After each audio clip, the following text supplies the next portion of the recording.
Everyone rise to the pledge, please.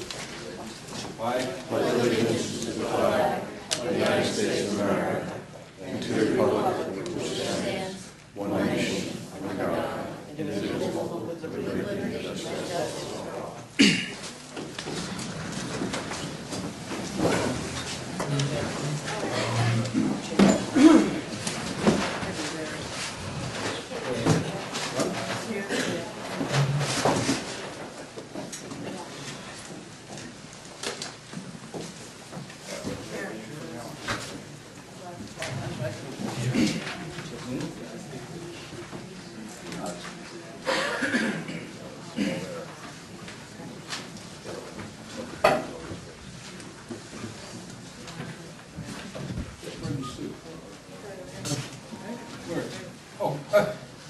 Fred right there.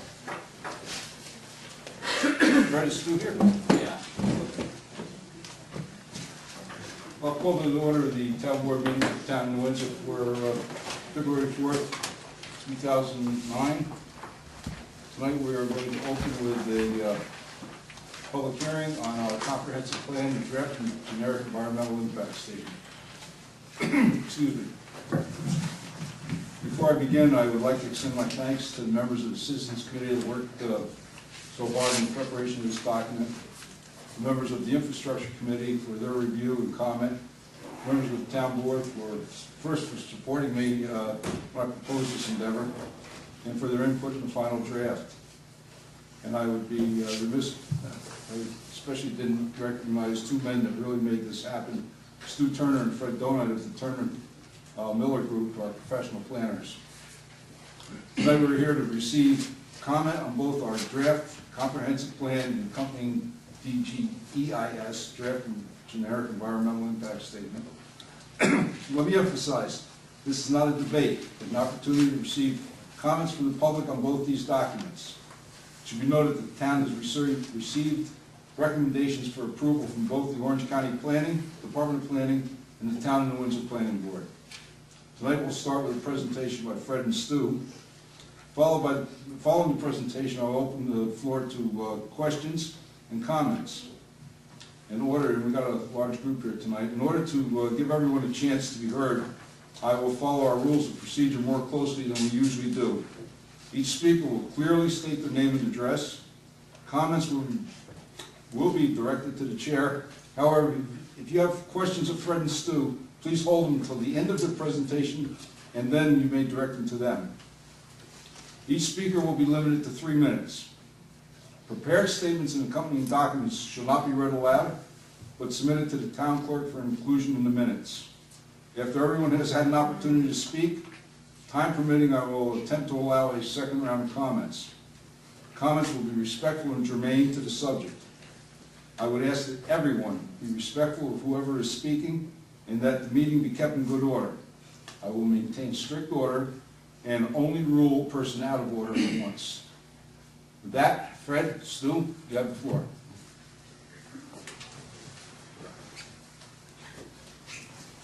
I think we should operate over here. Yeah, John's got the maps up on the... And incidentally, anybody wants maps, you want to take just a minute? There's maps up here if you want to come up and get them. We'll hold off for a minute if anybody didn't get them.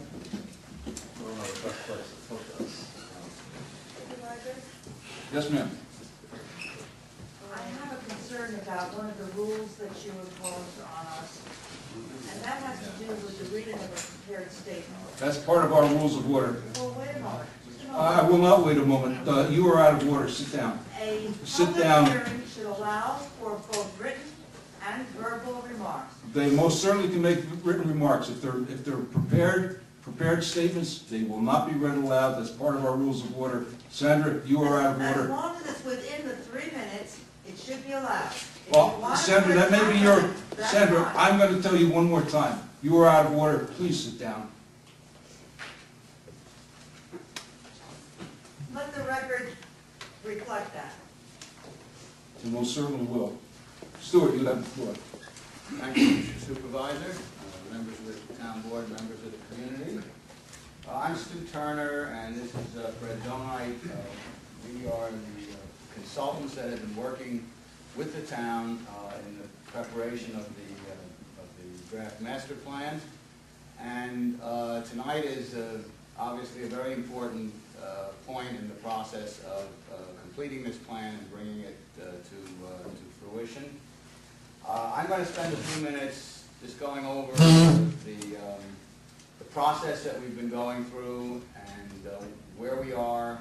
I'll talk a little bit about trying to generate and bring together a consensus and an understanding of trying how to respond to all of the community's concerns.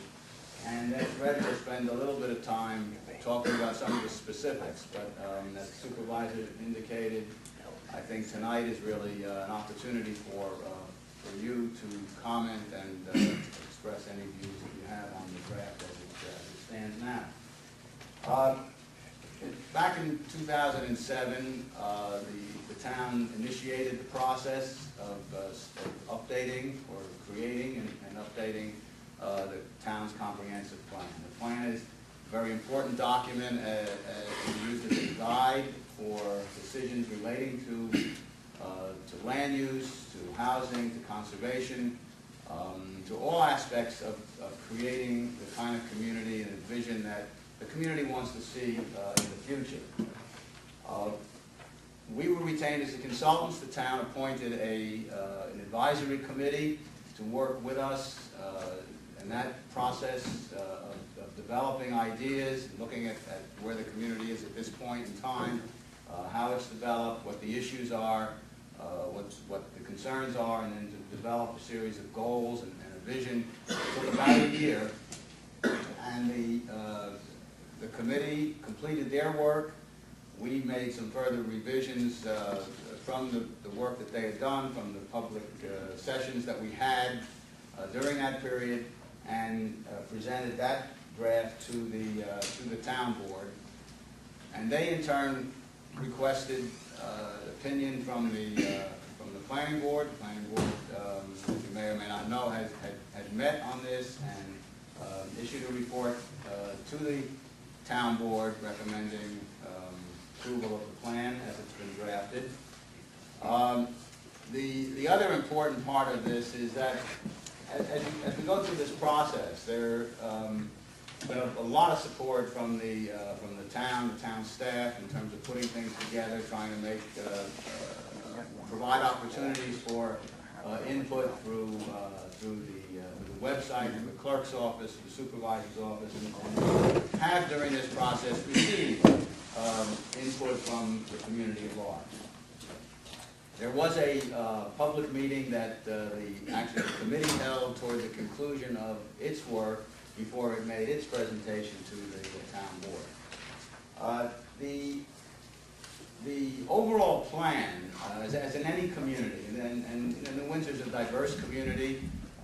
There's no one formula for trying to resolve or establish a vision and a direction. But during the course of this effort, and as it continues to go forward, the whole concept has been to try to create a vision of the future and a plan that both retains the quality of the residential neighborhoods, establishes guidelines for the creation of newer neighborhoods, particularly as the western part of the town develops, economic development, conservation, providing assurance of providing services, protecting the watersheds. All of these things have been brought together, we believe, into a plan. No document is perfect, but it's a plan that I think reflects the broad range of concerns that have been expressed and a vision of the future. That's been expressed in the document that has been available, and we'll describe a little bit more tonight. Once tonight's session is finished and the town board has your comments, we'll work together to make further refinements in the plan. There is a draft environmental impact statement which has also been circulating and which addresses the question of whether there are impacts created by the proposed plan and how they might be mitigated, if there are any. The comments on that document as well will be reflected in a revised document, and then that will be before the town board to adopt as the town plan. And then the town board will go forward with proposing modifications or recommendations to the zoning code primarily. So that's where we are, how we've gotten to this point. As I say, the planning process involves a lot of compromise, consensus building, attempts to reflect what all the stakeholders in a community feel is important. So Fred, I'm going to ask Fred to spend a few minutes just going over some of the specifics, and then we'll be ready to open up for comments.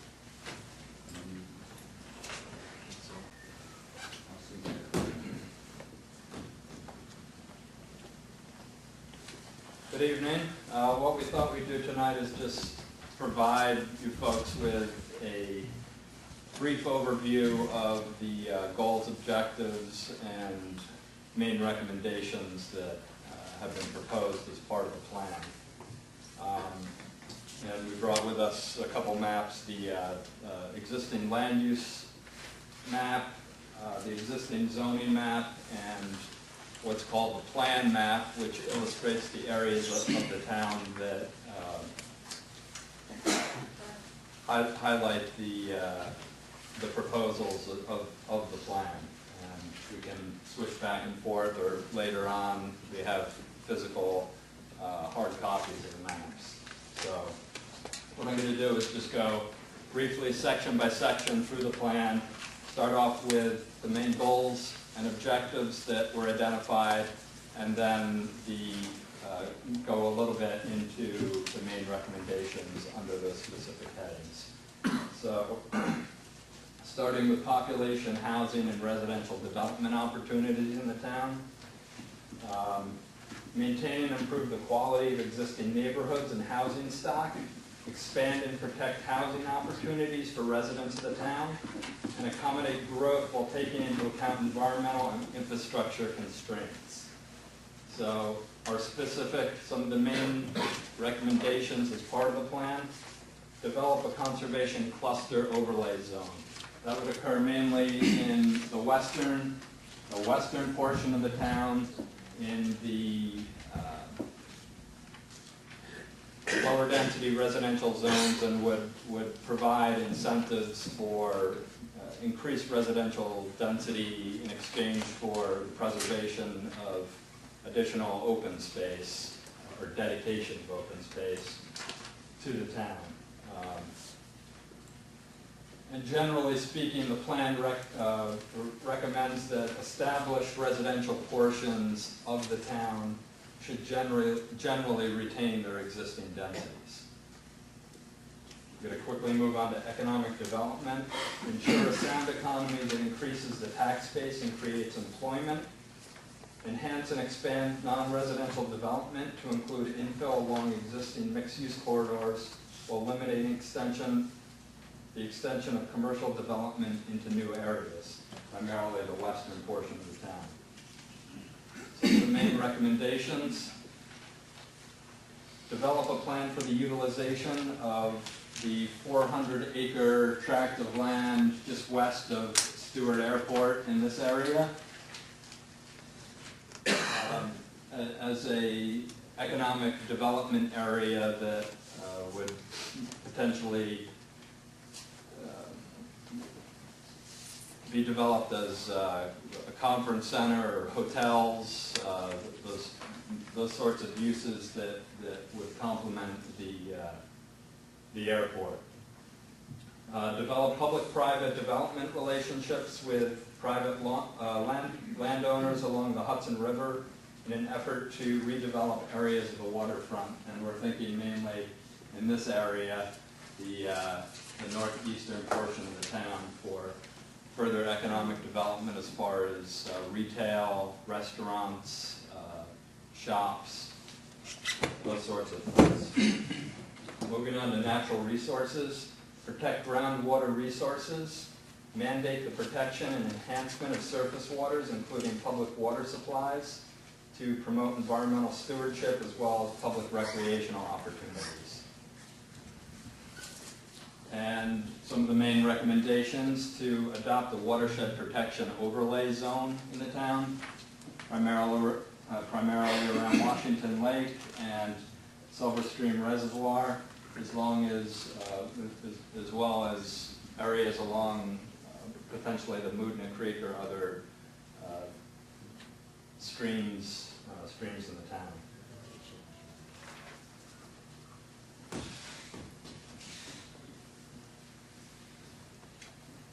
Moving on to transportation, some of the goals and objectives: improve the functionality of major arterials without major expansion of roads in the town, and to expand local bus service to connect the town's population centers to commercial and major employment centers. Some of the main recommendations: perform a traffic and safety study in the Five Corners intersection area of the town. Pursue a connection of routes 394 by establishing a bypass around Five Corners intersection. Design and implement traffic calming techniques and reduce speed limits in the town where appropriate. And create highway improvement overlay zones, which would be designed to require developers to adhere to stricter guidelines and standards related to landscaping, design, and access control. Moving on to parks, recreation, and historic resources. Assure access to a wide variety of open space and recreation facilities for residents in all parts of the town. Protect architecturally and historically significant structures, sites, streets, and corridors. Main recommendations: expand physical access to the Hudson River where possible. Again, up here, the northeastern portion of the town, and explore other opportunities for expanding access to the river, and to adopt a local historic preservation law for the town. And lastly, I just wanted to speak a little bit about the proposed zoning changes, specific zoning changes that are proposed as part of the plan. And there's 12 items here. I'm just going to run through them fairly quickly and point out where they are on the map. Eliminate the higher density residential area west of Beaver Dam Lake and convert to a lower density consistent with the areas surrounding. So this area to be converted to lower density residential than what is presently in existence. Eliminate a portion of the higher density residential area west of the Silver Stream Reservoir. Fred, excuse me 1 second. Can you move over just a little bit? They can't see the map. Yeah. I'm sorry. Just refer to that area, is the last area that you pointed to. This area right here, west of Beaver Dam Lake. Eliminate a portion of the higher density residential area west of the Silver Stream Reservoir and convert to a lower density consistent with the area surrounding R1 and R2 zones. Again, the area directly west of the Silver Stream Reservoir in this area. Eliminate the office and light industrial zone along Route 207 and create a new office residential district right in this area. A new office residential district that encourages businesses and existing residential structures. Eliminate the neighborhood commercial zone along Route 207 and create a new limited commercial district in this area directly south of the airport. And similar to what exists there now, just different highway commercial type uses that would be permitted in addition to what might exist there now. Rezone the Bevonia Lane area south of Route 207 from R3 to a limited commercial district, again, south of the airport. And slightly south of the Route 207 corridor, changing a small area from residential to commercial. Extend the existing planned industry zone east of Route 32 by rezoning town-owned lands from R4 to planned industry. And that's up here, again in the northeastern portion of the town, this little purple color there. Rezone a small portion of the northern frontage along Union Avenue east of Route 32 from R4 to highway commercial.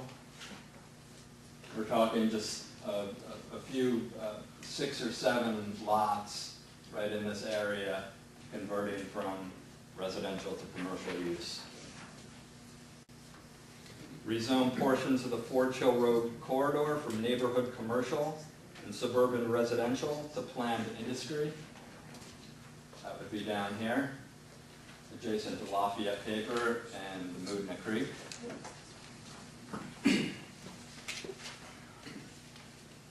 Rezone portions of the northeasternmost section of the town from planned industry to riverfront development, and that's what I talked about before, as far as increasing access to the Hudson River and providing restaurant-type uses, shops, things along that line. Rezone the southern frontage along 207 east of the Thruway to Washington Lake from planned industry to suburban residential to mixed use. And that would be in this area right here. Converting this small portion of the corridor to mixed use. Residential, commercial, office type uses. Rezone the area east of the Thruway and west of Route 300 between the last encampment and Mertz Lane as medium density residential. And that would be right here. Northwest of the Five Corners intersection. And then finally rezone the 400-acre tract of land adjacent to Stewart Airport from AP to airport and planned development, and that's what we talked about before, using this area as an economic development area for the town. And that concludes with the zoning changes. And we'd be happy to take any questions. Okay, questions and comments? Do we, Lance? Well, I know somebody's got questions and comments. Sir, you were first. You mentioned about... I'm sorry. Bob Collado from Shaker Court. You mentioned about the Moodna Creek. If I understand correctly, originally, or now, presently, it's historical zone. In other words, special use based on its historical significance, something to that effect. You're upping it or changing it to industrial. What does that mean? What would be allowed there? Give us some examples and why the change. Well, there is a historic property along that area of the town, adjacent to the Moodna Creek.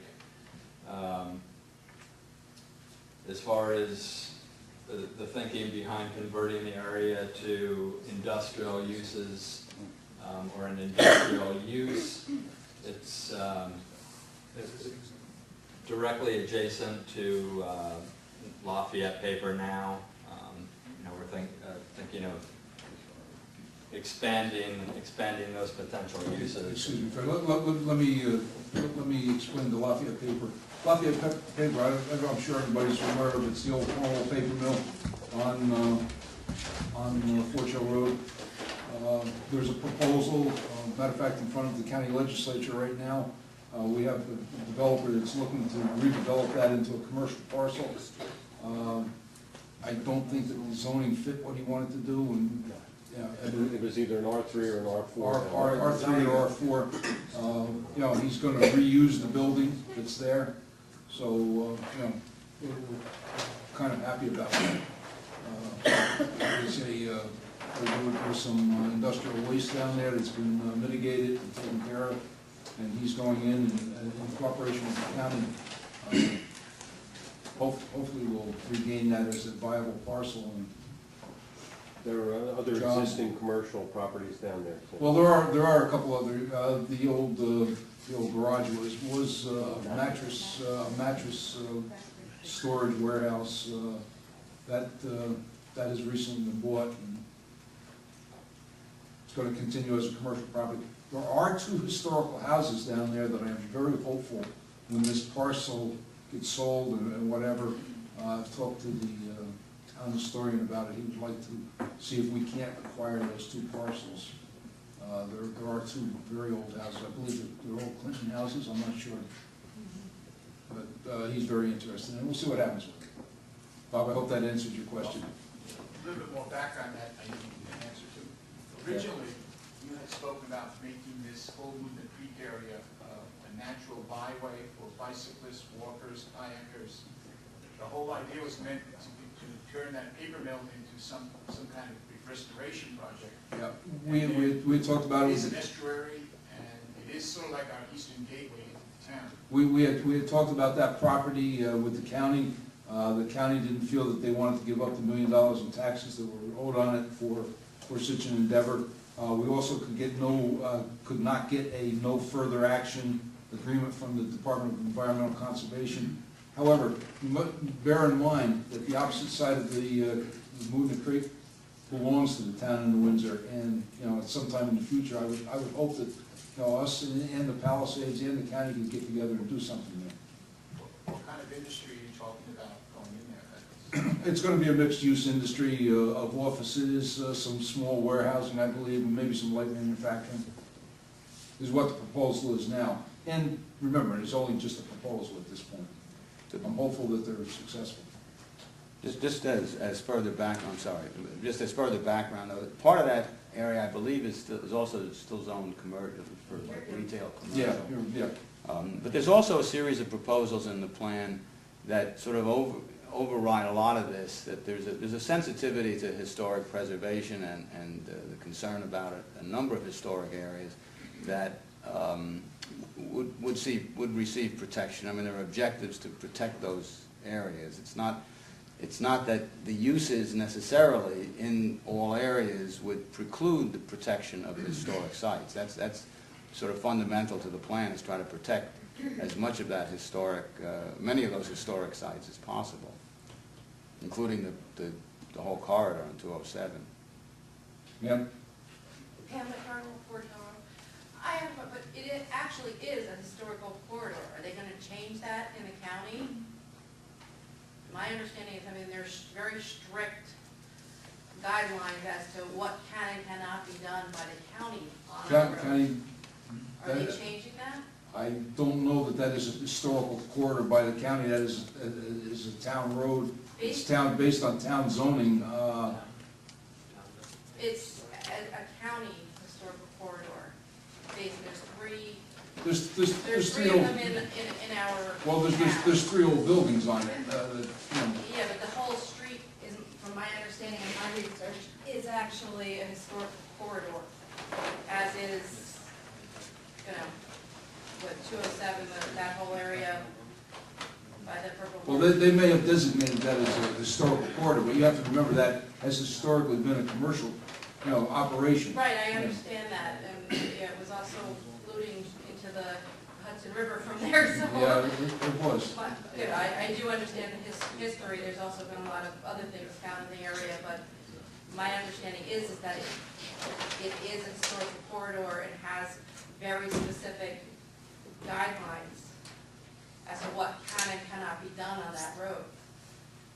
Is the county changing that, or are we? Well, that would go to the county planning. However, county planning cannot dictate town zoning and planning. They can make a recommendation, but they cannot dictate. And I don't know that, there's no plans, I'm sure, on the county's part to change that designation. The map does show the Fort Hill Road corridor as being, the zoning map shows the corridor as being in a Historic. historic corridor. It's not clear if that's county designated or town designated. There was, I believe it is, from my There's a understanding, handle. I'm not 100% positive, when I researched it, there are 3 very specific spots in the town that are historic corridors. And I believe it is county, not town. So, as far as the, the guidelines. And, well, how's it also gonna affect existing homes? Is that gonna? how could it affect the existing homes any more than the paper mill did for, that I know No, of, 60 years? As far as the zoning, like, No, the zoning is not gonna change the nature of the building. I mean, if you've lived down there for any length of time, you know how obtrusive that paper mill was with trucks and, out on the road, the weight, the old weight state that we used to ride over as kids in our cars, it's no more obtrusive than the Callahan trucks driving back and forth to make their deposits into the land there. So, we're just looking at now taking an even higher risk for my children specifically in the neighborhood with more commercial vehicles. Okay. That road is rough on that. Jerry, you were next. Thank you, Mr. Supervisor. Jerry Argino, 34 Sesame Street. I live on the west end of town. Mr. Supervisor, I just would like to take the opportunity, in hearing the first 2 comments, I want to make a kind of a generic statement on the historical resources in the town. I am the chairman of the Town of Windsor Planning Board, and I want to make certainly not have a debate, but just make a generic statement about the history of the town and the historical resources that are so important to us here in the town of Windsor. It's not many places that have this component in their town. The historical and cultural resources that may be in this town and still be buried in certain areas of town, they really have very little to do with zoning. On the planning board level, when folks come to us with a plan for their property and they want to do certain things with their property in accordance with, lawfully in accordance with the zoning of the town, before we even consider the zoning at the planning board level, we look at the historical overlay districts, which we receive guidance on their establishment from the county, from Mr. Marshall, our town historian, and from the state. And anything that's in that area, and quite frankly, close to that area that may be subject to historical resources, we compel the applicant to, they conduct their research, sometimes they have to do a phase 1 dig, sometimes a phase 2 dig.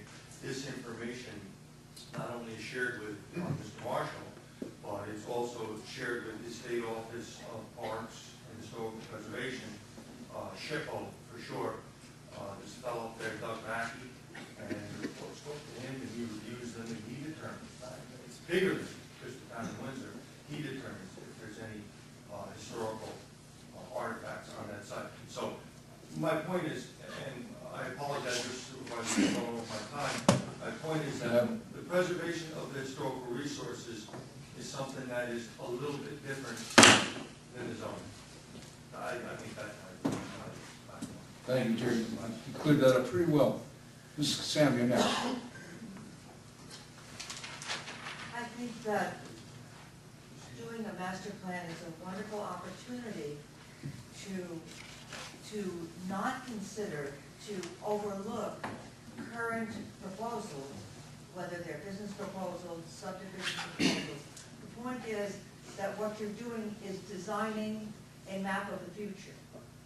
And the Movement Creek corridor, whether or not it has been designated as a historic corridor, I believe this lady is right. The fact is that prior industrial usage led to the degradation of the stream, and the stream is a major tributary of the Hudson River. And as such, the riverkeeper, I'm sure, is extremely concerned. Also, all along for the past several years, there have been watershed studies of the major streams in Orange County, such as the Wallkill River and the Movement Creek. And the Movement Creek is a collector for many other streams.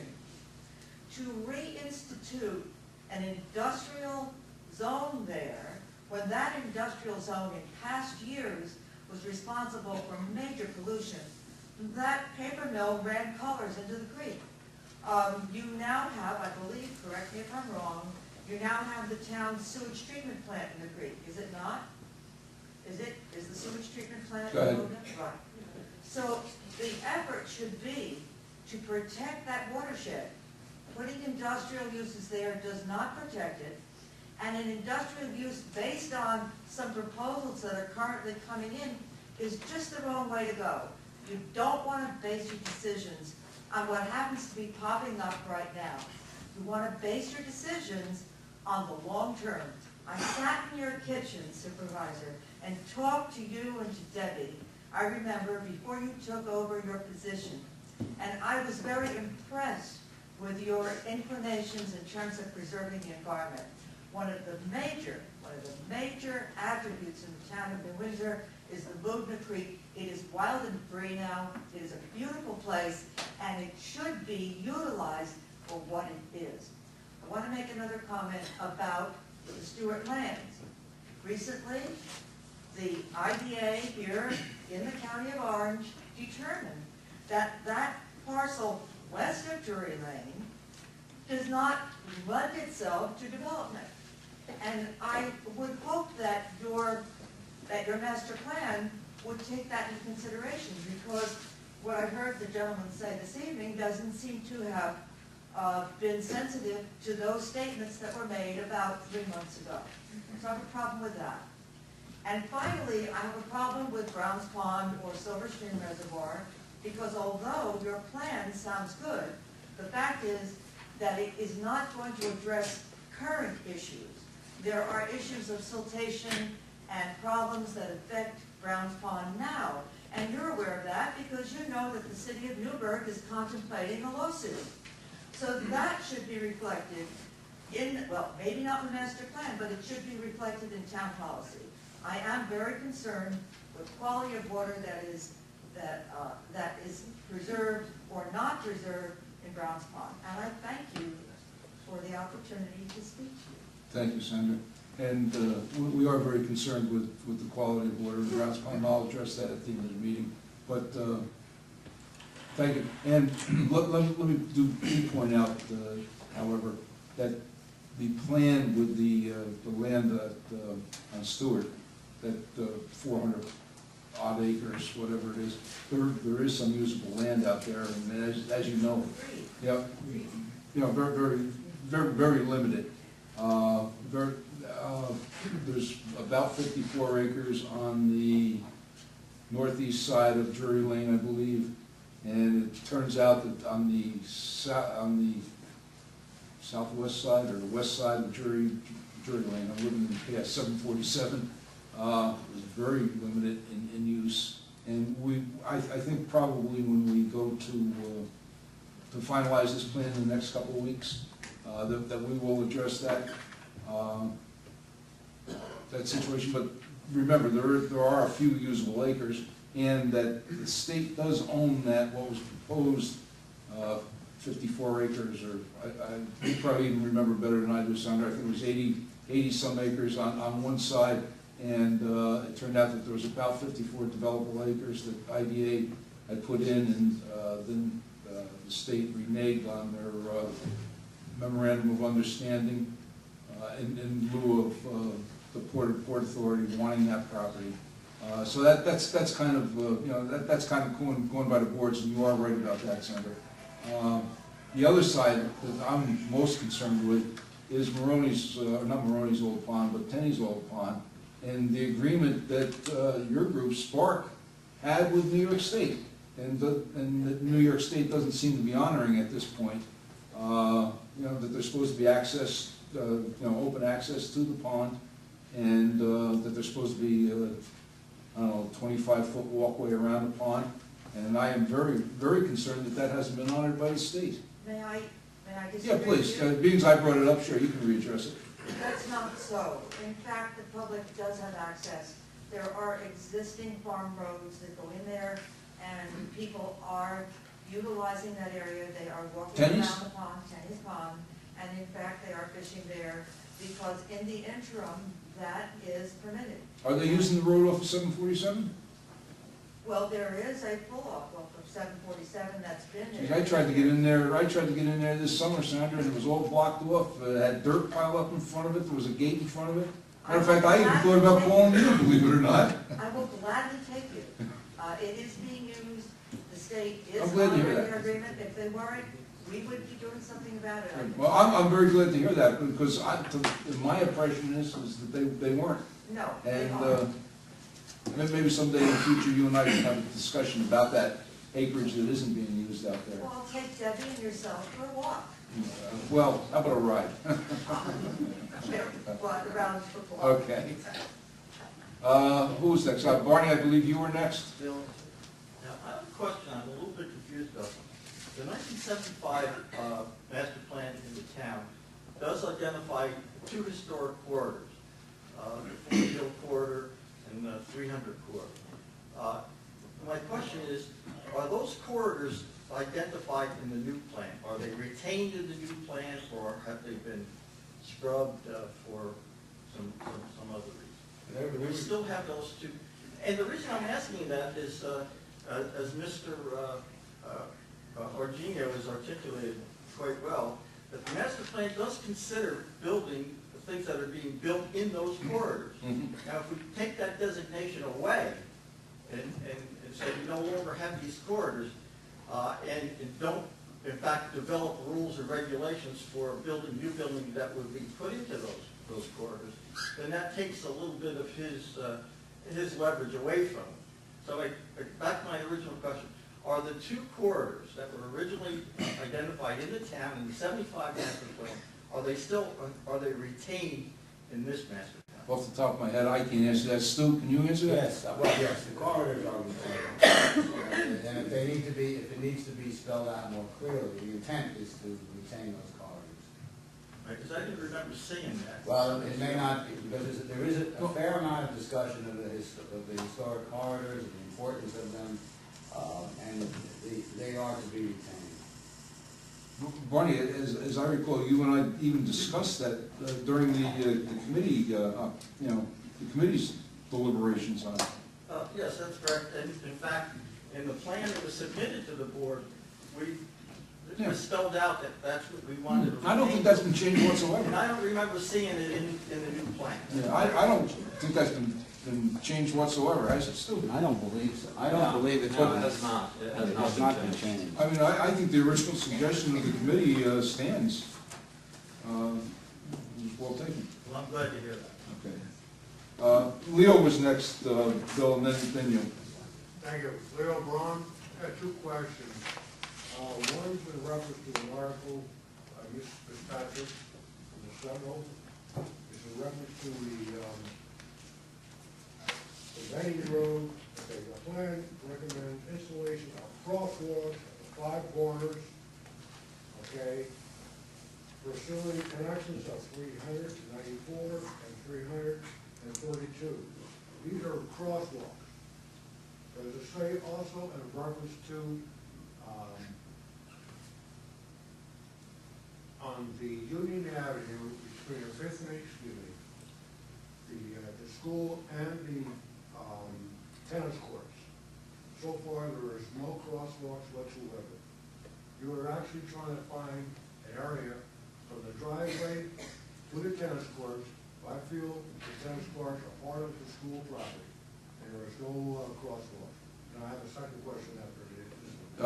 The tennis courts are not part of the school property, and to be very truthful, I would not encourage the students from Heritage Junior High School to be using our tennis courts. Those are property of the town in Windsor. And to be very truthful, I don't think the school officials would want the kids going from school over to those tennis courts. I stand corrected, and I thought they was part of the school. Oh, no, those are property of the town in Windsor. The second question is, okay, if I might be saying that alignment. When you made a comment on your 7th or 8th presentation, Union Avenue east of 32 as an industrial zone, am I correct? Did I hear it right? No, I think it was a neighborhood commercial, and it's a very small section. It's like 3 parcels behind, what the Hess station is now. It's Reynolds. Talking about here, the railroad crossing and everything else. No, not down that far. Yeah, those were, It's Reynolds property and, actually, I think it's all Reynolds that's property. commercial, not, the proposal was not for industrial use. Are you talking about this area right here? Yeah, from 32, east, Well, Union Avenue east, after 32. yeah. Yeah, I think there's 6 parcels there that are designated on this land use map as commercial, as a commercial use, fronting Leo, Union Avenue. those parcels adjoin with Reynolds property, which is the storage facility in the back. It's those parcels there. I don't think anything. Yeah. No, that's all that is. Bill, you were next. Thank you. My name is Bill Style, I live on Jackson Avenue. As you know, I served on the master plan committee. I speak as a private citizen. I do, however, draw upon that experience. I have 3 issues that the master plan committee felt strongly about. Each of the 3 issues were changed in the latest draft and, in fact, deleted from the latest draft. I'd like to just offer my support for those prior proposals. One is the need for a professional planner. The committee felt that a planner would be beneficial, particularly for the planning board. Most communities do have a planner assigned to them. It would be beneficial both to the board and the residents of the town. Some examples, I'm not casting dispersions against anybody, but I think the treatment of Epiphany Hill leaves a lot to be desired. The 5 rows of condominiums with a unvegetated pit, and we look forward now to 178 more units adjacent to the Heritage School and adjacent to the New Windsor Cantonment. A planner would have done wonders with that hill, and I would urge that future projects utilize the plan. One that's discussed now, Apple Ridge, being looked at as a cluster. For a project like that, you need a planner. There's no if, ands, and buts about it. Big site, lots of units. You're talking about an individual treatment plant. You're talking about open space being privately owned. You need a plan. Issue number 2, historic resources. We have signs that say, "Welcome to historic New Windsor." I'd like to believe that that will be the case in the future. The committee tried to promote historic resources. In fact, the committee recommended 4 historic corridors. One along Route 300, which is an existing corridor. The other on Fortune Road, which is an existing corridor. You also recommended a portion of Jackson Avenue and a portion of Passaic Avenue. All 4 of those districts are removed from your current plan. You can hem and haw, but they're removed. They're not in the current plan. They should, however, be reinstated. The industrial zoning on Forge Hill Road, if you look at that, we not only have historic houses across from the paper mill, we have Knox headquarters. We have the Movement Creek, a beautiful stretch of the movement, and we have parkland along Butter Hill. The committee recommended that be retained as residential zoning, and that it be looked at as a green belt from Knox headquarters down to Butter Hill, and it could be a great thing for future generations. Much better than reopening the industrial problems that you had in past years. Item number 3, Browns Pond. My youngest son would say this one's a no-brainer. You protect lakes in the community. You particularly protect lakes that serve as a water supply. And number 3, you'd be a good neighbor to municipalities that adjoin. The committee endeavored to protect Browns Pond by having low-density zoning and by having an overlay zone. Both complement each other, both are needed. The problem lies not in the plan, but in the senior housing that you folks passed during the consideration of the plan. That senior housing is immediately adjoining Browns Pond. It allows densities of 9 to 18 units per acre, multifamily. It's limited basically to a small area within the Browns Pond watershed and east of the thruway. I say to you that it is a mistake to zone Browns Pond watershed with multifamily zoning 9 to 18 units. Now, it's a mistake, it's a blunder, but the reality is we all make mistakes. And I hope that you folks will consider the comments and be tall enough to rectify that. Your own planners in the report state very clearly that senior housing densities in 9 to 18 units should occur only in medium and high density residential zones. That's as it should be. Unfortunately, the zoning we passed puts it in low density areas. That should not occur. And finally, I just want to tell you that, I don't even get worked up, but 35 years ago, I attended the last master plan meeting down the hall, and person after person got up and said, you know, do this because I'll make more money. Don't do this because I'll make less money. And I sat there as a young guy, and I was quiet. I didn't speak. I felt badly for 35 years. Well, I've spoken tonight, and I hope you listen. Thank you. Well, thank you. As always, your comments are well taken. Diane. Diane Newlander, Lannis Avenue in New Windsor. I came tonight with pretty much the same concerns that I've heard here. I'm very worried about Forge Hill Road being changed from neighborhood, commercial, and residential to planned industrial. It's a 100-year floodplain there. We've seen what has happened along that area, and I'm worried about it. I don't think, I'm a taxpayer in this town, and sure, I'd like to see more places get back on the tax roll, but that's not one of them. The other is also Browns Pond. I mean, I could stand here and repeat what Bill said. I feel the same way about the potential for senior housing right on the banks of Browns Pond. And the other is that in addition to the 4 corridors, historic corridors being eliminated, also what was eliminated from the new plan was a recommendation for a resolution protecting historic areas. That was completely eliminated. And I too hope that you will consider.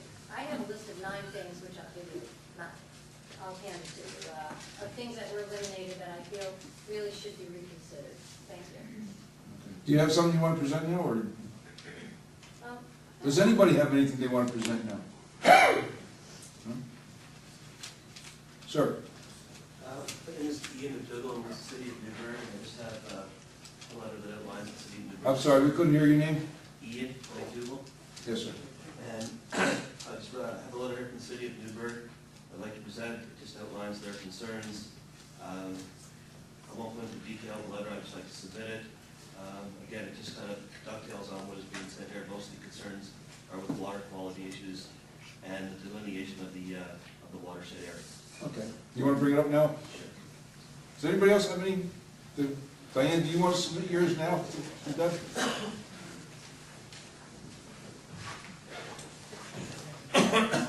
Thanks.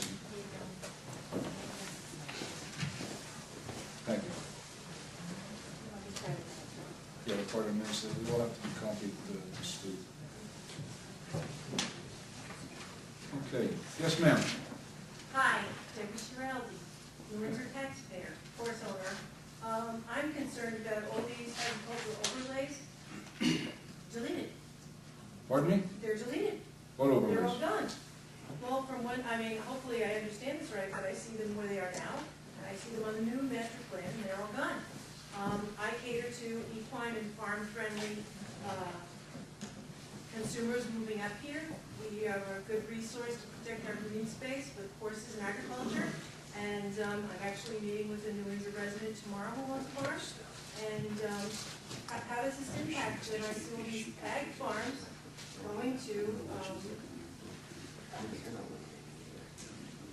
here it is, I guess I'm trying to get the color right.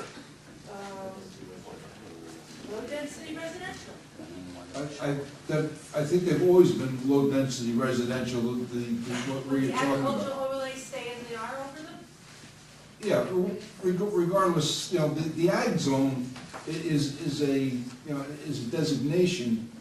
A lot of those have been, the ones that aren't working farms, or the ones that are even working farms, are still zoned as low-density residential. That the agricultural overlays was to stay in place? Yeah, Okay. of course. That's And remember, as we discussed, the ag overlays are reviewed every 10 years by the county. We reviewed them in 1990. It's obviously next year a review will be coming up, and they submit the ag districts to the towns, and the towns look at it and say, well, this is obviously not an ag district anymore because there's 100 houses on it. And then they go back, and anything that is viable ag remains viable ag. Okay, I just wanted to clarify yeah. that. Deb, why don't you, do you want to address the equine, do you have anything else you want to? What I have is my letter that I submitted to the board. Yes, we have that. I have a copy of that. I did along the information from Cornell Cooperative Extension. I am very happy that you're going to entertain more equine-friendly zoning because it is a big benefit to our community and our county. Mr. Turner, who you will be discussing that with. We are the third highest number in New York State and Orange County, and it's an invaluable resource that maybe everybody doesn't realize. I do believe that it needs readdressing and looking And at. I'm happy to help. We'd be happy to have your help. Thank you. Is there anyone else? Kurt? Kurt Williams, Riley Road. I'm sure you consulted the Port Authority, any zoning changes. I want to know what their input was. We did not consult the Port Authority for these zoning changes. Did, Why would we?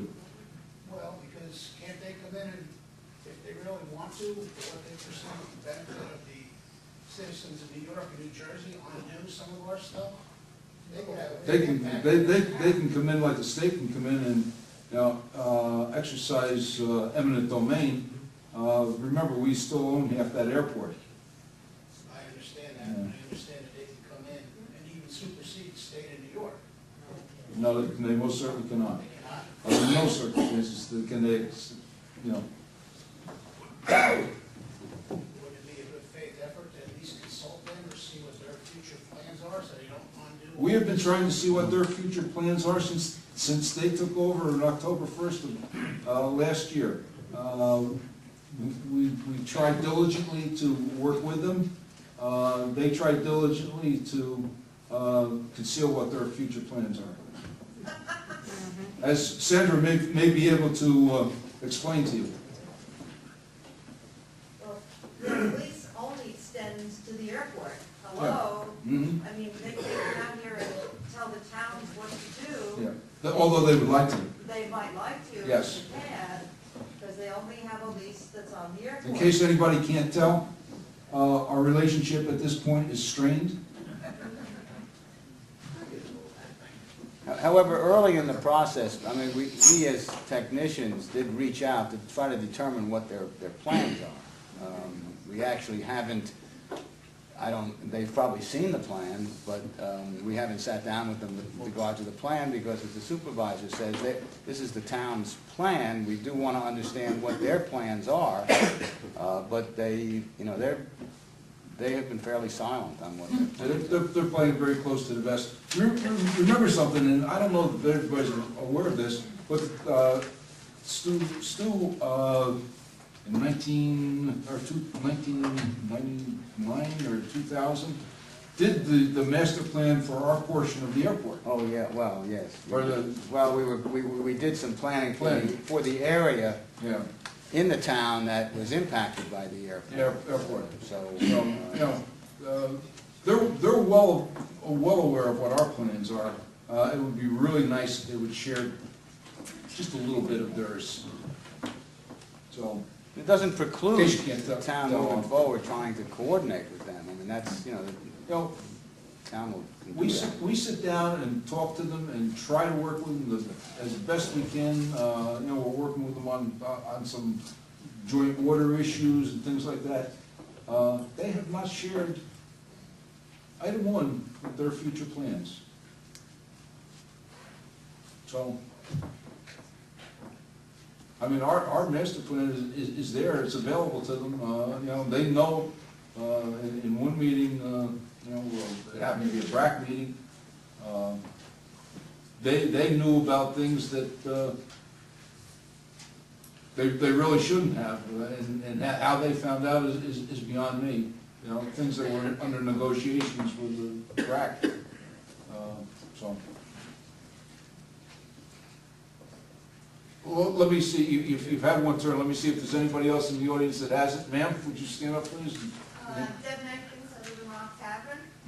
I currently have a house on 4.5 acres, and it's also in New York State Agricultural District. How are you going to encourage people like myself to have small farms, or at least protect them in the agricultural district as a town? Well, You're in an agricultural district now? In the New York State Agricultural Right, District. right. well, we're not gonna change that. Where you live, you're on a, what, 5 acre or 4 acre parcel, I think that, does I remember correctly? 4.5 acres, I believe it is. Now, there is not gonna be a change there. You know, if what you're doing is consistent with, you know, agriculture, it's not gonna change. Well, what would change? How would the town also encourage other small residents to become small farmers? Well, I don't know that we will. So there's no way of protecting agricultural in my area? I don't know that there's that much agricultural in your area left to protect. You know, Harold Baxter, who's sitting behind you, is probably the last working farm in the town of New Windsor that I'm aware of. I'll take issue with that. I'll take issue with that.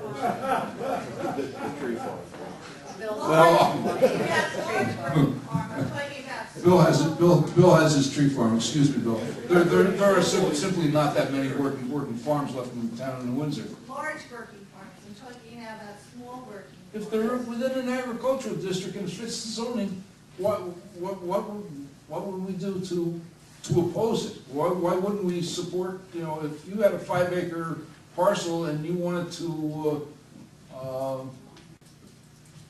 that brought up a good point. If you wanted to raise lop-eared hares, okay, and it fell within the zoning, what would we do to oppose it, and why would we oppose it? I'm just wondering, are you going to support it? Well, I think it's supported at this point.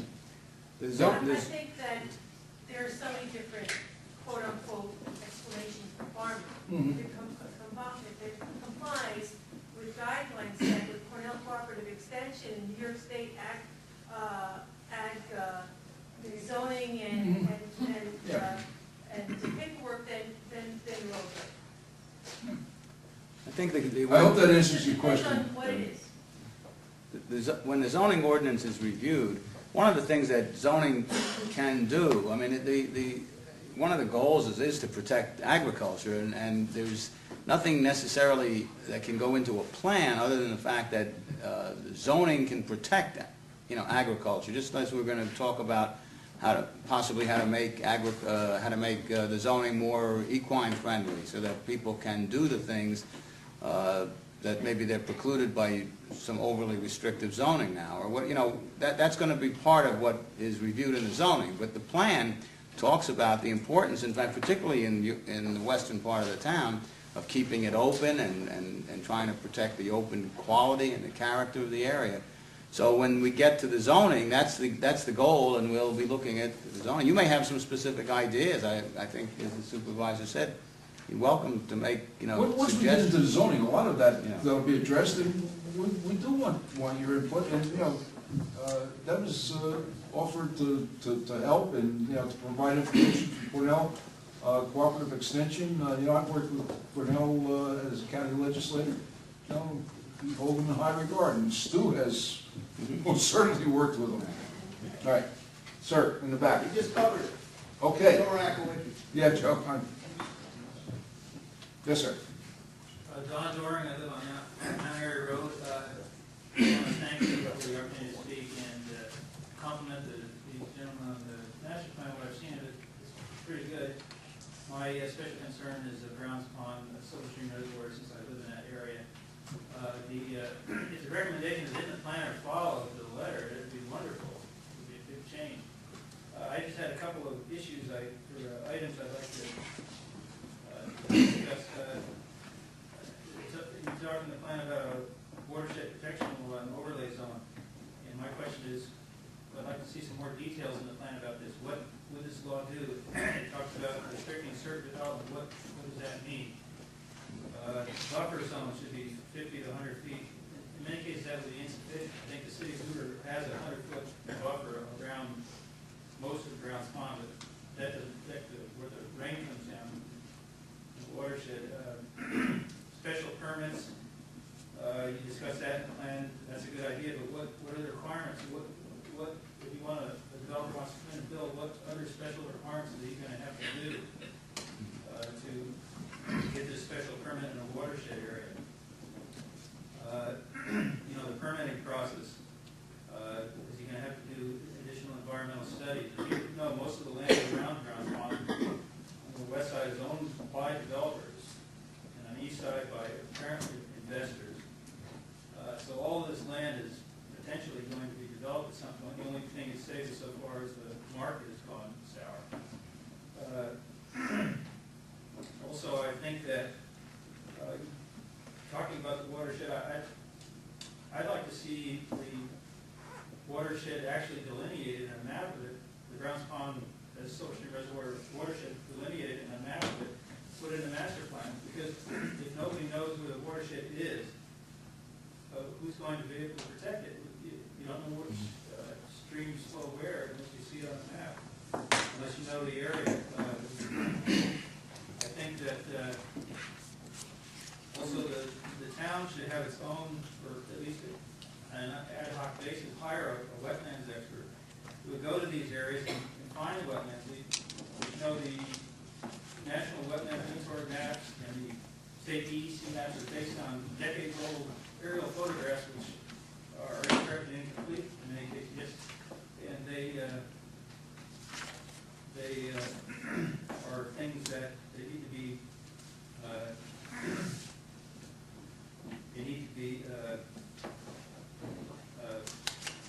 updated. And someone would have to go around and actually see these wetlands and really find them. Many of them are missed. Reserve, for example, the developer that built there is still building there. They filled in acres and acres of wetlands on their property because even so, they never revealed to the town. Many of the wetlands were not on a map, and even those that were on the DEC map were filled in. And the Army Corps of Engineers came in 2006 and halted further filling of the wetlands on their property. I don't know what the status of that is at this point. Also, the town owns around 20 acres of land west of Mount Airy Road, north of Browns Pond. And that's being filled in, at least last time I went down there, I've seen rubble and fill being poured in these wetlands, presumed from the town highway department. The portion where it's being filled in is not, we've been very careful, is not designated wetlands. Well, it's not designated wetlands, but it is wetlands. And I know this not because I'm a scientist, but because I don't mean to argue. Yeah, all right, that's right. Perspective. I think that even my parents, I think, but I think that these wetlands have been seen by a state wetlands scientist that works for the Attorney General's office, and he said that they were wetlands. If they're not wetlands, why are they being filled in, first of all? And secondly, why are no trees growing here for all these years? All the rest of the Wilcox farm used to go hunting there with Skip Feo. Spent a lot of time on that property. But all that land is the only thing they could put out in front for the cattle. The cows, it was so wet, it didn't grow anything there. But if you go there, there's large open areas where there are no trees growing. Why don't trees, even the pin oaks, don't even grow there? It's because it's wet. It's a wet meadow. Sometimes, August, by that time of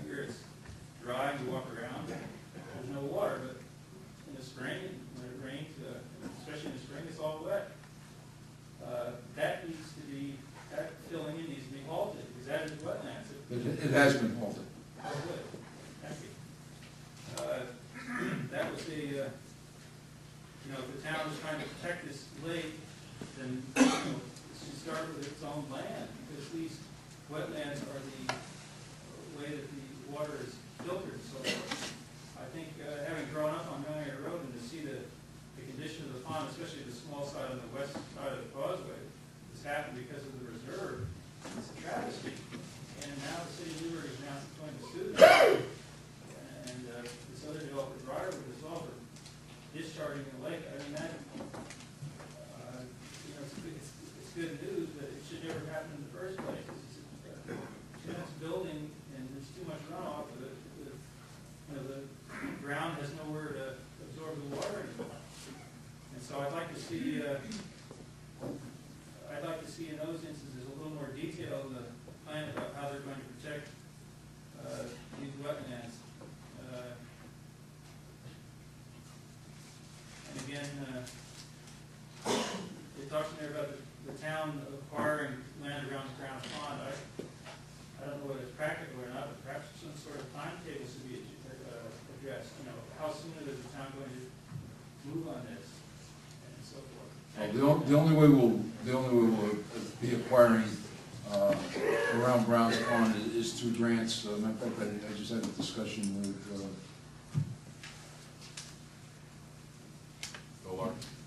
Jim. I can't think of his name from. But regardless, we're going to be Jim Jim DeLong. He is going to be applying for a grant on the for the east side of the pond. But just, Mr. Dorian, a lot of what you talked about will be addressed. The overlay zone obviously will be in our new zoning map, not in the master plan map. And once we come out, with the zoning, obviously there's going to be a lot of zoning changes.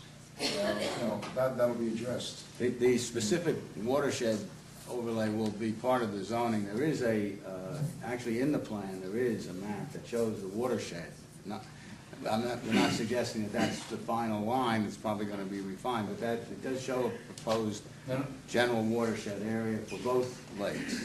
And I'm going to address the situation that you spoke of. Mr. Clark, I think you had a... Just to react to one of your statements. Yes. You mentioned that you were interested in building walkways and such using the parkland that the town now owns. But as I look at this map, and I know it's rather not in detail, but this proposed industrial area to bring it back sits right in the middle of that. No, that really interferes. No, it doesn't. It's on the opposite side of the stream. Okay. Well, the other thing is, what you're saying is, it is a historical district, whether we say it in spirit or whether we say it in writing. And it sits between Plum Point, Knox Hill, and right now you have the opportunity to bring back that spirit of what it was like for those people who have marched up from the river, and to kind of identify New Windsor as people come in all the time, WS is what we stand for. To then bring back this industrial idea. I mean, let's say this company, whatever, loses interest in a year or two. It's already, and you adopt this master plan. There it is. We're stuck with it.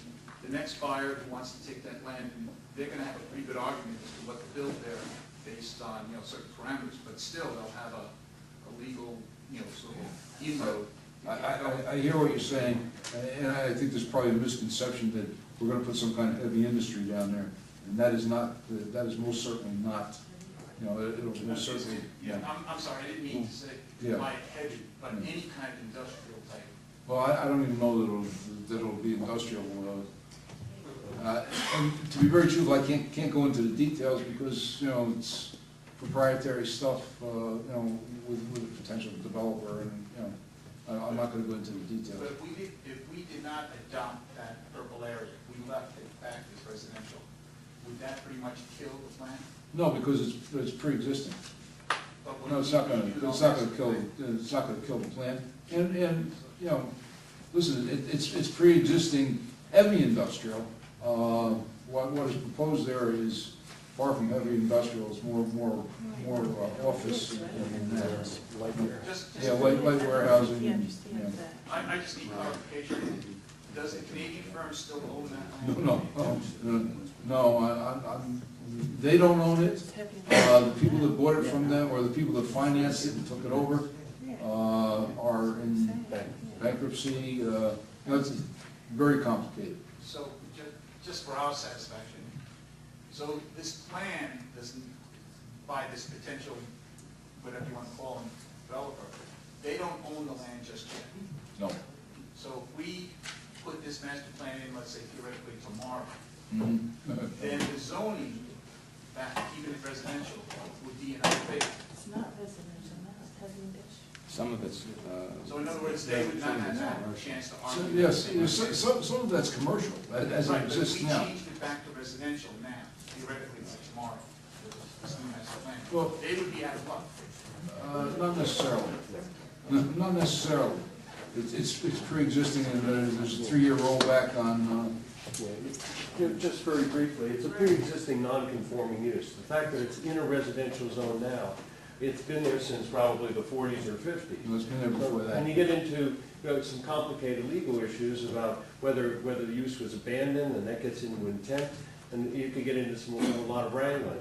Now, we spent a lot of time with the Palisades Interstate Park Commission. We worked with the DEC, and we were negotiating with the county to see if we could make that into a park because of the foot dragging by the DEC and because of some pollution issues. We were unable to make that happen. Now, we've got somebody that's coming in. It's more of a light industry is almost a misnomer for what it is. I can't get into detail with it, but it's more storage and boxes in and boxes out. They're going to use the existing structure. And to suggest that we could somehow just go in and say, nobody can go in there, we're going to make it into a park, it's still privately owned. You can't do it. The property still is valued at over $1 million. There's over $1 million in taxes owed on it, so it's a very complicated set of issues. And I appreciate that. I'm not looking for, I's dotted and T's crossed at this point. Yeah. So maybe if light industry is the right term, what can we do to build restrictions into that to both be fair to what the building is now and be fair to the residents in the area, that it's not going to turn into something none of us ever anticipated because of lack of order. let me just say good Yeah, go ahead. with it. And it actually is maybe indirectly related. This issue will be taken up for discussion, but the question was raised before about the watershed protection laws that would be proposed, and the stream preservation laws, which Fred mentioned. We have suggestions in there for developing proposed regulations to protect the waterways. Now, how is that done?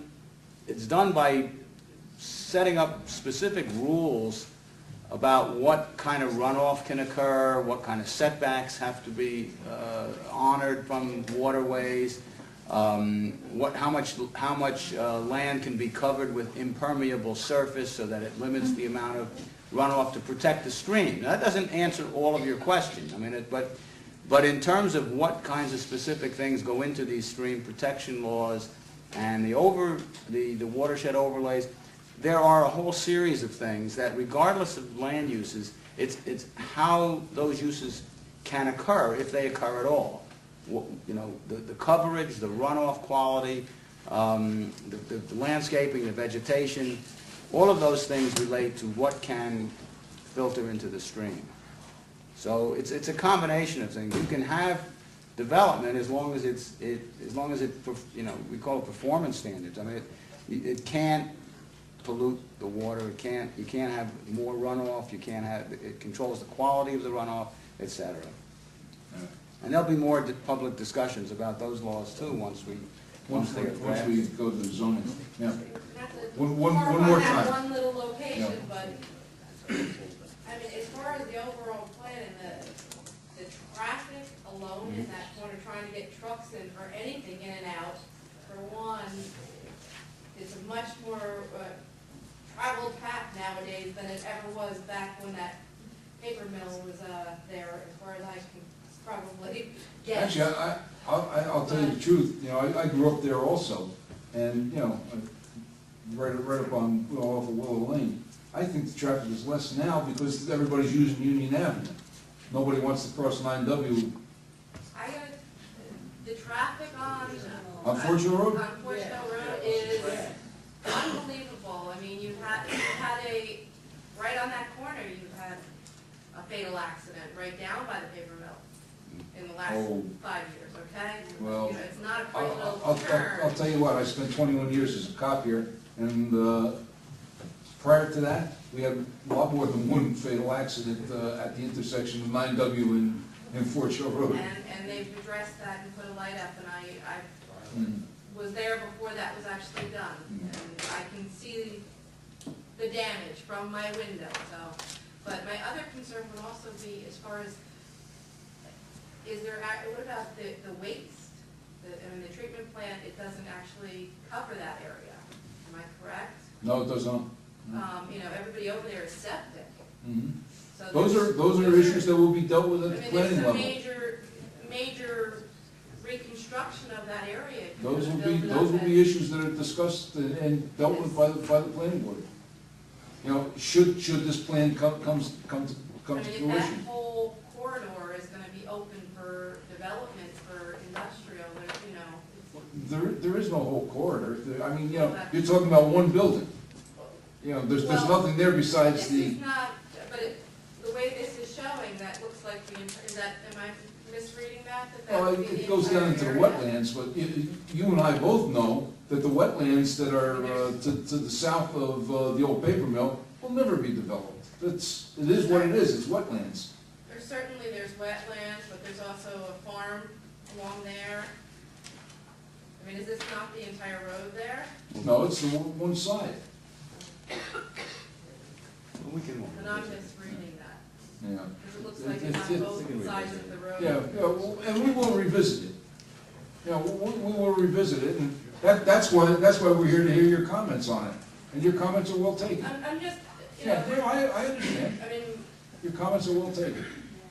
Is there anyone else that hasn't had a turn? Mrs. Maxwell, how have you been? Where have you been? Hiding in this cold weather. Fran Maxwell, Hudson Drive, New Windsor. I only one comment. Mr. Bedetti brought up the fact that in '75 it was written in the master plan about the historic corridors. In my professional life, if it wasn't documented, it didn't exist, it didn't happen, it had to be in the Word. So if you could readdress to make sure that in the new master plan, it is actually in words, these are historical corridors. Oh, you have my assurance that if it was inadvertently left out, it will be back in. Okay, very good, thank you. It most certainly would. I don't, Stu, I didn't see any change from the original document, but. Well, we'll relook at it. It's been brought up several times, and we'll look at it. The historical corridors that existed, we're surely not going to abolish them. You know, Bill, last one. I just wondered, what about the other historic districts that were proposed by the master plan committee? Now, all of them were deleted. Now, I don't have the book here, Yeah.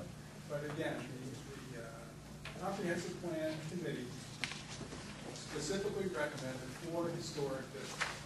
One on Route 300 along with the Potomac, 2 was Forge Hill Road, 3 was Jackson Avenue, and 4 was Passaic Avenue. That has been deleted from that current report, as has. We will go back and look at that, Bill. And the reference to laws protecting those districts was also deleted. We will, Stu, do you have an answer to how that got eliminated? No, and we're gonna go back and look at it, because I agree, Bill, it was discussed extensively, and I think we had all agreed that, you know, the importance of these historic areas, and the plan talks about the goal of maintaining them, so I don't know why it's not there. We may not agree 100% with, you know, with what their, you know, the original plan was, but, you know, we most certainly are not going to eliminate any. And the point about the historical corridor around the cantonment is most certainly, you know, It's in there. germane. Pardon? That's in the Windsor Cantonment. We will most certainly review it. Is there anyone else? No one else. Last chance. Going, okay. I do want to make a comment because I knew there was going to be some discussion about Brown's Pond and the watershed. And I want to tell everybody, straight out, that we have a draft watershed protection plan that is far more extensive than what exists now. Last night I got an 11th hour fax from the Orange County Department of Planning that had a watershed, some basic watershed ideas. Ours is far more extensive than that, but let me just give you some idea of where we are on it. Tonight we've heard several comments regarding watershed protection, as I knew we would. So let me be very clear on the subject. For more than 2 years, I've agreed that both the city of Newburgh and the town of New Windsor should sit down together and draft a watershed protection plan that ensures the quality of both Browns Pond and Washington Lake. I requested from the former city manager her suggestions in a draft of what she believed was appropriate. To this date, I have not received a response. Instead, she opted to go to state agencies, county agencies, and complain of the situation that was of the city of Newburgh's making, right, through an easement agreement with the developer that dated back to 1975, and through their own negligence in their failure to update the 1941 watershed protection rules. Let me assure you that we've already developed a draft watershed regulations that will be far-reaching and much more stringent than those that have been recently suggested by the Orange County Department of Planning. These rules will incorporate into our new zoning laws, following the adoption of the comprehensive plan. However, let me make it perfectly clear that this town board will never consent to participation in our day-to-day planning and zoning by the city of Newburgh or any other municipality beyond what is required by SECR or any other applicable laws. Anyone who believes otherwise is delusional. And I do want to point out that our watershed plans are not just limited to. Okay, we'll now go ahead with the regular meeting. Chair will entertain a motion, the Town Board of Town of Windsor approve the minutes of the Town Board meeting held on January 7, 2009, as per copies posted on the Town Clerk's bulletin board, and the Town Hall and same distributed to each of the Town Board members. Moved. Second. Roll call. Councilman Lundstrom? Yes. Councilwoman Biassadi? Yes. Councilwoman Wyatt? Yes. Councilwoman Malarkey? Yes. Supervisor Green? Yes. Chair will entertain a motion, the Town Board of Town of Windsor amends the 2009 standard schedule of fees and directs the Town Clerk to revise the standard schedule of fees accordingly. A3, wait a minute, I gotta read these. And as always, we do them first of the year, and unfortunately, we always omit a couple. Mobile home courts, $150 or $5 per unit, whichever is greater, plus $100 for fire inspection fee, plus publications and other costs. C, G, I'll read them all. Commercial occupancy, this is building inspection fees, annual fire inspection fee, commercial occupancy, $75. Places of assembly, $125. Multiple dwellings, 3 or more units, $75 per unit, not to exceed a maximum of $500. The last one is what's been added. Water rates and fees, replacements of 5/8 inch water meters damaged by ice or other damages, $105. Now. Moved. Second. Roll call. Councilman Lundstrom? Yes. Councilwoman Biassadi? Yes. Councilwoman Wyatt? Yes. Councilwoman Malarkey? Yes. Supervisor Green? Yes.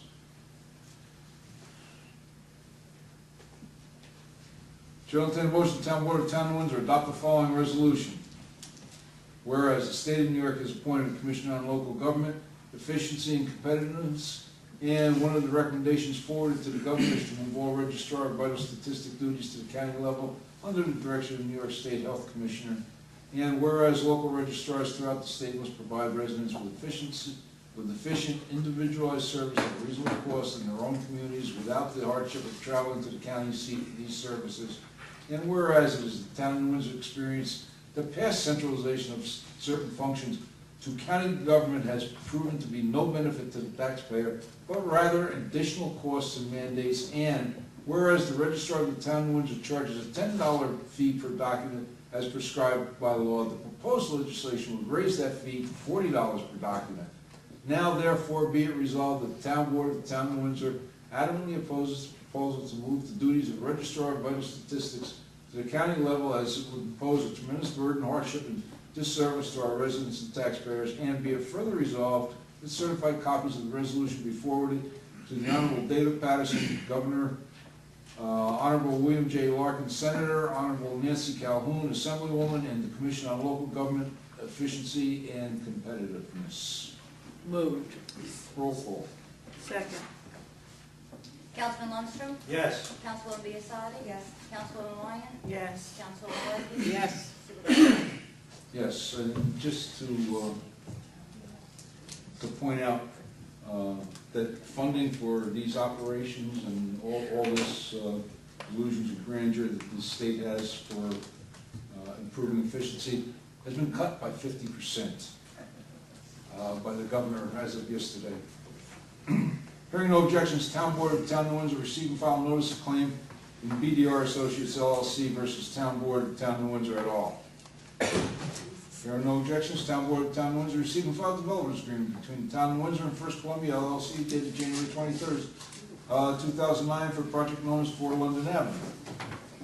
There are no objections. Town Board of the Town of New Windsor receive and file fully executed Impact 5 grant contract SA 08484-010 between the Town of New Windsor and the Division of Criminal Justice Services dated January 5th, 2009 for a contract period July 1st, 2008 through June 30th, 2009.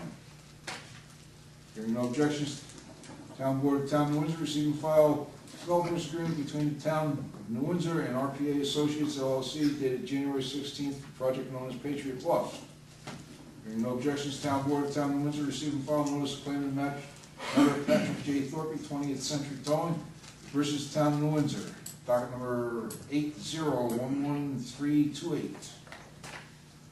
Chair will entertain a motion, the Town Board of Town of New Windsor hereby authorize additional payments not to exceed $5,000 to the Turner Miller Group LLC for supplementary services in connection with the original contract work regarding base realignment and closure process.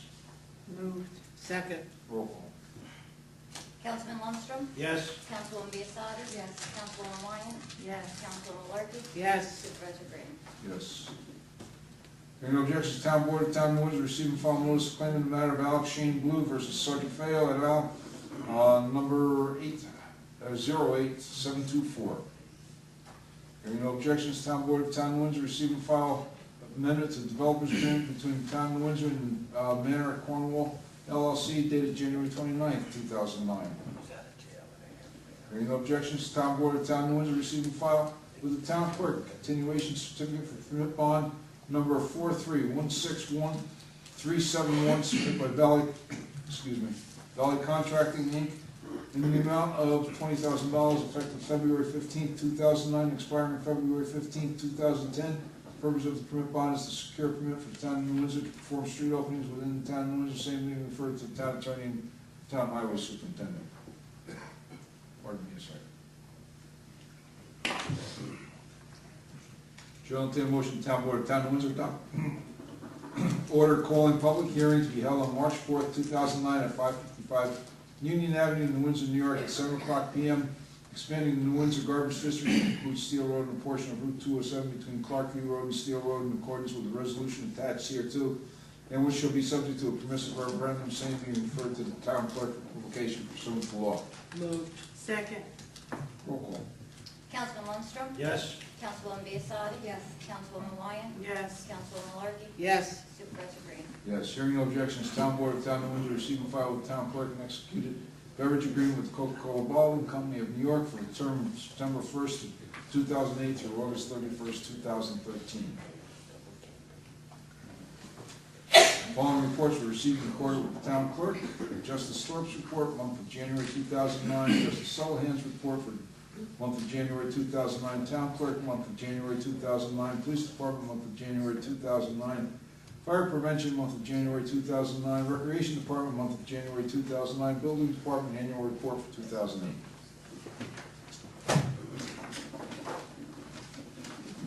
Board. No. Public forum. Hello? Public forum? I am. Yeah, I had read about some concern about stormwater drainage and the de-icing used at Stewart Airport and that water running into Silver Stream and Beaver Dam Lake. And I understand that the Port Authority is going to monitor it, but I would like to suggest that the town of New Windsor request from the DEC that an independent contractor be appointed to monitor that runoff. Okay. Thank you. Barney, you were next.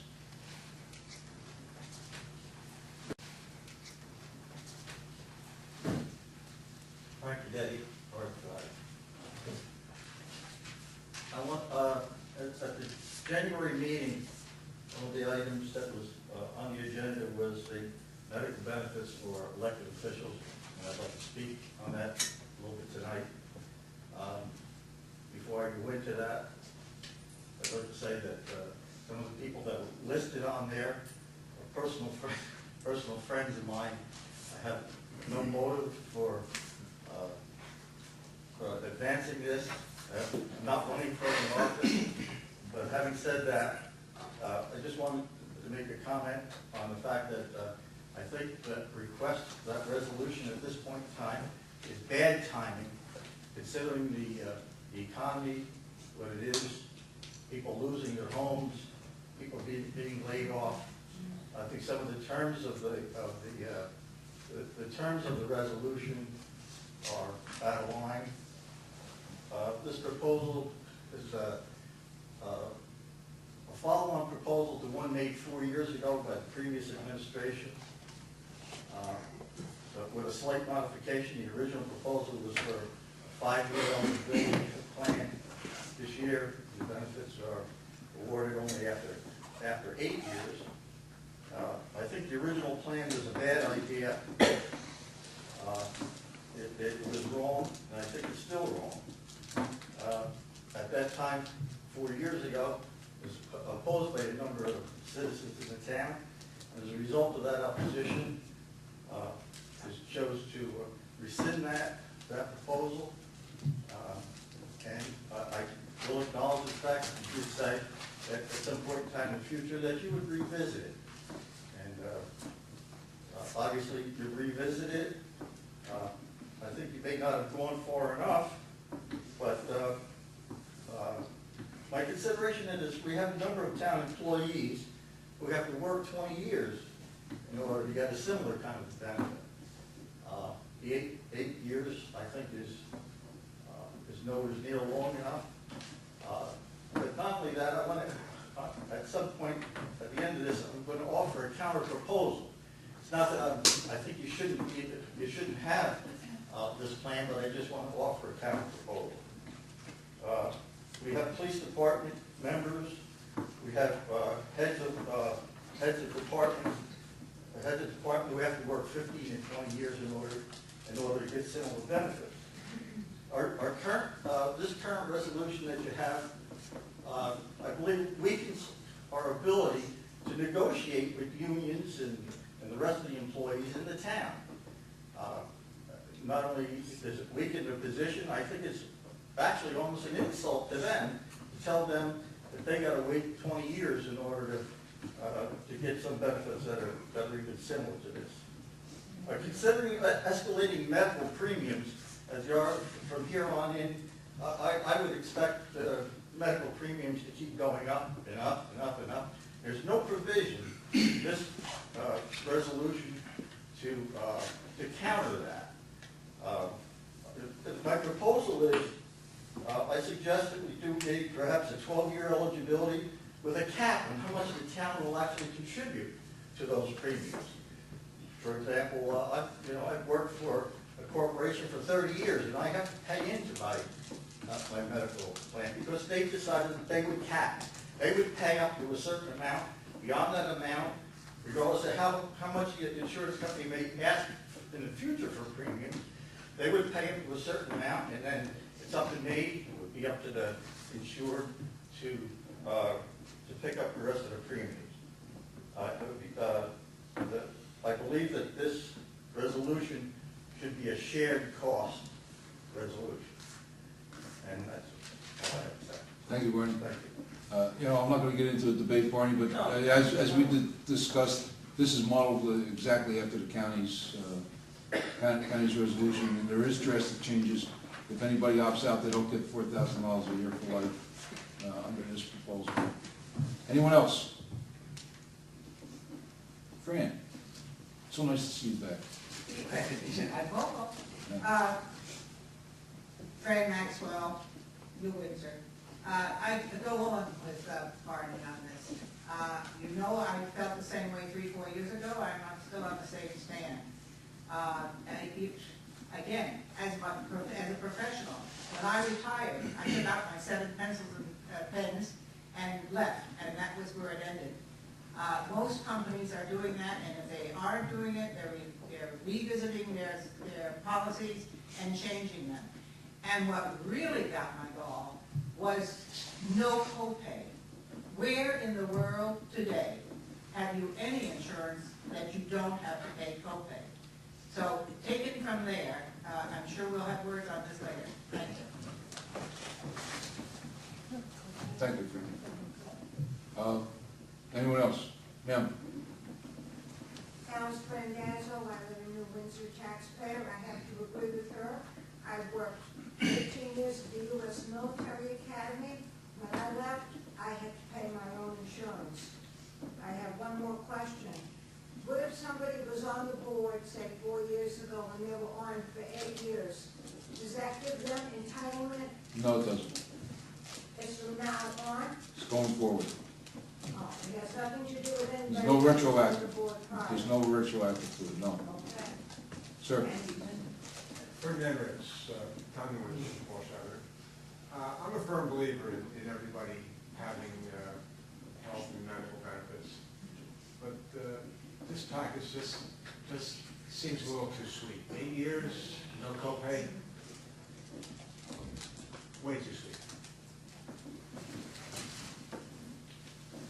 Anyone else? One more question. What if somebody turns 65? Do they have to go on Medicare? And then what happens? It's They have required. insurance forever. Then what happens when they're 65 years old? The Empire State Plan, the Empire Plan is tiered to what they call Medi 1 and Medi Prime 1 and Medi Prime 2. Once you're 65 years old, Medicare becomes a primary, and the rates are reduced tremendously. Diane? I'd like to add one more thing to Barney's, if I could, his recommendation, is that this can be renegotiated. Schools, people, they renegotiate these contracts every year with the benefits, and maybe that could be added onto this as well. I think it was unfortunate that people didn't even realize that this was going on, and considering the outcry in 2005. Made no secret about it in 2005 or 2006, that we would most certainly come back and revisit it, and I'm sure at that time I said that we would probably model it right after the counties, and that's exactly what we did. Any record of a discussion on it anywhere, in workshop meetings or town board meetings. I never saw anything mentioned about it. About what? What exactly was in this resolution? It was passed out to the board members. They knew what was in it. No, it wasn't discussed. No. As you know, we don't discuss every single resolution. You've been to workshops. Yeah, I do know. I do think, though, that's something that it has the potential to cost a lot of money in the long run, that it's only fair for taxpayers to know.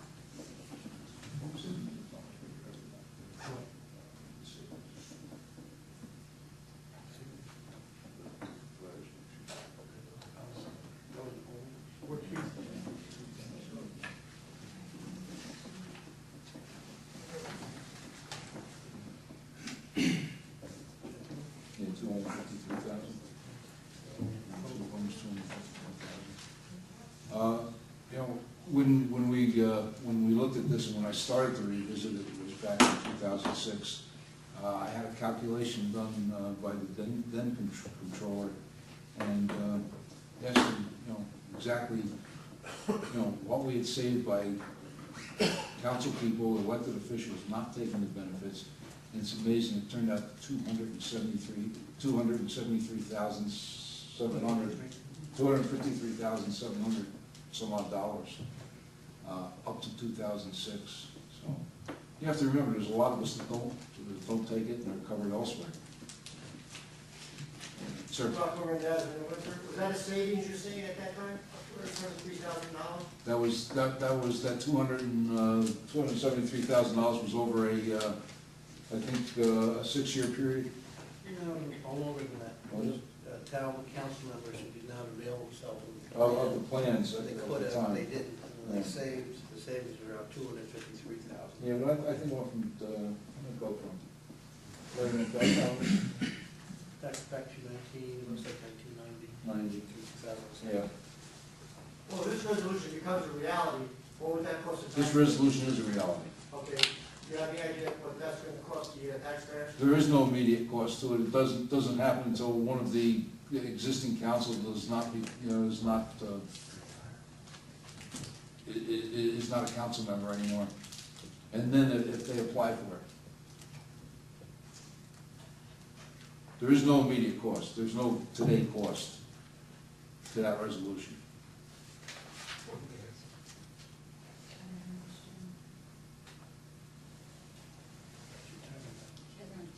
I'm sorry, you said you don't understand it?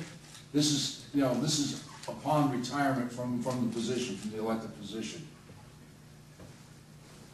Barney, you had a question? Yeah, no, it's just, what are we gonna do when the rest of the departments, department heads, planning board members, so on and so forth, people that do, contribute services to the town, come to start asking for the same thing? We're gonna What are refuse we it, gonna tell them? obviously. We're gonna tell them, well, you're not important enough to get this benefit, or? Let me tell you, this plan's been in effect in the county for a long time. And it's, in the county, it's called the executive management plan. There's other aspects of the executive management plan. It's never been an issue in contract negotiations. And I'm sure it's not going to be an issue in contract negotiations. Yeah. Yeah, maybe I'm hazy, you're telling me at the present time, there is no cost to the town for this particular program, am I correct? There's no cost for the retirement benefits until somebody retires, That's obviously. what I mean, Yeah. until somebody retires, That's right. after 8 years, then the town will pick up the cost, Yeah. okay? If they do retire prior to the 8 years, You're out of luck. guess what? An election's coming up. Anyone else?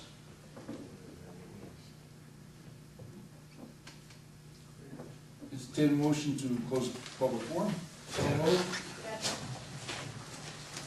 Councilman Lundstrom? Yes. Councilwoman Biassadi? Yes. Councilwoman Wyatt? Yes. Councilwoman Malarkey? Yes. Supervisor Green? Yes. Motion to adjourn. Moved. Second. Councilman Lundstrom? Yes. Councilwoman Biassadi? Yes. Councilwoman Wyatt? Yes. Councilwoman Malarkey? Yes. Supervisor Green? This is